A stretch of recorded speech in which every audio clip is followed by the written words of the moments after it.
ओम नमः शिवाय, जय महाकाल। आप सबको पता है कि कल है गुरुवार का बहुत ही प्यारा सा दिन। और अगर आपकी लाइफ में हमेशा प्रॉब्लम ही प्रॉब्लम चलती है, बहुत उपाय कर लिए, बहुत व्रत कर लिए, फिर भी समस्या आपकी या फिर आपके घर की ख़त्म हो ही नहीं रही है, तो पूज्य गुरु जी की कथा से सुन के बहुत अच्छे से बताऊंगा। बस गौ माता को चुपचाप एक छोटी सी चीज़ खिला देना, आपके घर में हमेशा प्रेम बना रहेगा और कभी भी किसी भी चीज़ को लेके आपके घर में कोई प्रॉब्लम नहीं होगी। चाहे वो धन संपदा को लेके हो, लड़ाई झगड़े हो, कभी भी किसी भी चीज़ को लेके कोई प्रॉब्लम नहीं होगी। ठीक है, समझते हैं। जितने उपाय बताऊंगा सारे उपाय गुरुवार को करके देखिएगा, आपके लाइफ में बहुत चेंजिंग आएगी।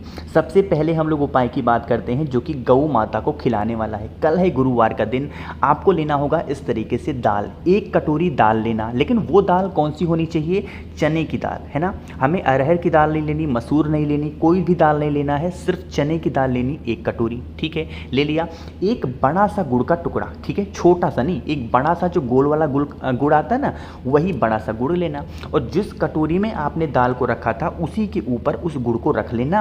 और आपके घर के आसपास कोई भी नंदी बाबा हो, कोई भी गौ माता हो जो आती रहती हो, या फिर कोई गौशाला हो, गुरुवार के दिन ले जा करके आपको चने की दाल और गुड़ को एक साथ में खिला देना है। आपकी पीढ़ियां दर पीढ़ियां उससे खुश रहती हैं। इतना ताकत होता है इस तरीके से उपाय में। किसी भी ब्राह्मण जी से, किसी भी पंडित जी से आप पूछना कि बता दीजिए कि गुरुवार के दिन अगर चने की दाल में हम गुड़ डाल करके नंदी बाबा को या फिर किसी भी गौ माता को खिलाते हैं तो हमारे जीवन में क्या परिवर्तन आता है, वो आपको बहुत स्पष्ट बताएंगे।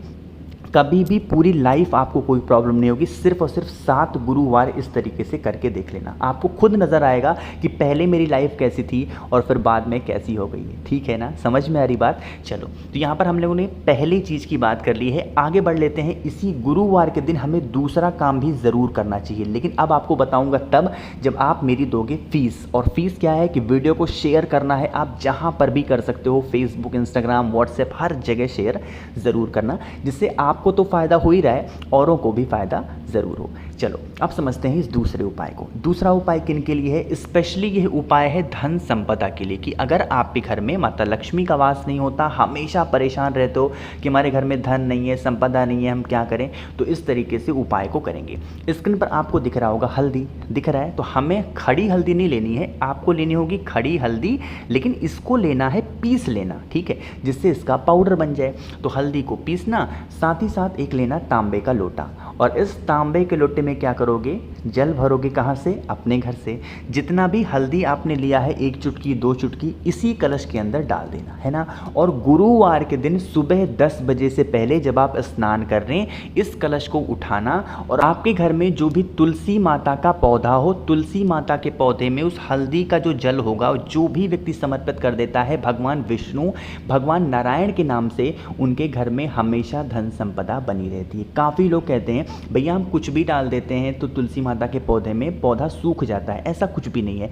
आप प्रॉपर अगर पानी डालोगे, मिट्टी ठीक रहेगी तुलसी माता की, तो जो पौधे होंगे वो कभी भी सूखेंगे नहीं। तो इस चीज़ का भी विशेष ध्यान रखिएगा कि कहीं मिट्टी में कोई काई तो नहीं लग रही है, या फिर बहुत ज़्यादा पानी तो नहीं हो गया है, तो तुलसी माता नहीं सूखेंगी। वरना हल्दी का जो पानी डालोगे वो भी बहुत ज़्यादा मत डाल देना कि पूरा भर दिया उठा करके 2 लोटा जल, नहीं, बहुत थोड़ा सा, 1 लोटे में भी थोड़ा सा कमी रहे, वो आप समर्पित करना। ठीक है, नाम कौन सा लोगे? भगवान नारायण के स्मरण से या फिर भगवान विष्णु के स्मरण से आपको समर्पित कर देना है। ठीक है, करके देखिएगा, आपके घर में हमेशा धन संपदा बनी रहेगी। एक चीज़ और आपको बता दूं, काफ़ी लोग ये कहते हैं भैया आप एक ही वीडियो को बार बार रिपीट करते हैं। देखो, मैं आपसे ये कहना चाहता हूँ कि मैं आपके सामने कभी भी फेक वीडियो, कोई भी गलत वीडियो बनाना नहीं चाहता, है ना। वरना मेरे पास एक दिन में बनाने के लिए 1 लाख उपाय हैं कि तकिए के नीचे ये रख दो, नाम लिख के जला दो, ये कर दो। ऐसा वीडियो बनाना होगा तो बहुत ऑप्शन है, लेकिन मैं हमेशा गुरु जी की कथा से ही सुन के आपको सारी चीज़ें बताता हूँ, इसलिए कभी भी गलत वीडियो नहीं बनाऊँगा। चाहे मुझे एक ही उपाय को कई बार बार बार रिपीट करना पड़े, लेकिन मैं कभी गलत वीडियो नहीं बनाऊँगा। तो इसके लिए तो मैं आपसे माफ़ी चाहता हूँ कि आपको तो ऐसी रिपीटेशन वाली वीडियोज़ ही देखनी पड़ेंगी। ठीक है, चलो, तो 2 उपाय तो हो गए हैं। आगे हम लोग बढ़ लेते हैं इस वीडियो में अपने तीसरे उपाय की तरफ। बहुत प्यारा, बहुत सुंदर, इससे आसान उपाय बीमारी को ख़त्म करने का हो ही नहीं सकता, जो कि हमें धतूरे का करना है। लेकिन उससे पहले एक छोटा सा काम, वह है वीडियो को करेंगे लाइक। जितने भी भाई बहन मेरी इस आवाज़ को पहली बार सुन रहे हैं तो चैनल को सब्सक्राइब करेंगे। ठीक है, देखो, इस उपाय के लिए हमें क्या करना है, लेना होगा धतूरा, है ना। ईजिली कहीं पर भी किसी भी महादेव के मंदिर में आपको धतूरा मिल जाएगा, ठीक है। तो एक धतूरा लेना, उस धतूरे को क्या करोगे, धुल लेना, और धुलने के बाद ऐसे हल्दी का पाउडर लेना। कोशिश करना कि आप खड़ी हल्दी लो और उसको ऐसे पीस करके पाउडर बना लो, और इस हल्दी में अच्छे तरीके से धतूरे को पूरा का पूरा पीला कर लेना। ऐसा नहीं कि कहीं से भी कोई पार्ट बचा है, नहीं, पूरे धतूरे को एकदम पीला कर लेना, जिससे उसमें हल्दी अच्छे तरीके से लग जाए। उसके बाद क्या करोगे, लेके चले जाना महादेव के शिवलिंग के पास में। सुबह जाना चाहो सुबह जाओ, शाम को जाना चाहो शाम को जाओ। जो भी व्यक्ति आप पे घर में बीमार है, फेस रखना उत्तर दिशा, नॉर्थ डायरेक्शन। उस व्यक्ति का नाम और गोत्र बोल करके उस धतूरे को महादेव के शिवलिंग के ठीक ऊपर समर्पित कर देना, जिसकी डंडी हो जाएगी माता अशोक सुंदरी की तरफ और कांटे का भाग होगा वो होगा आपकी तरफ। यहीं पे काफ़ी लोग सोचेंगे भैया हल्दी तो महादेव को नहीं चढ़ाई जाती, तो देखो जो हल्दी होती है सूखी नहीं चढ़ाई जाती, वरना आप किसी चीज़ में लगा करके, धतूरे में कहीं भी लगा करके समर्पित कर सकते हैं, जो कि पूज्य गुरु जी की कथा में ही सुना है, वही आपको बता रहा हूँ, ठीक है।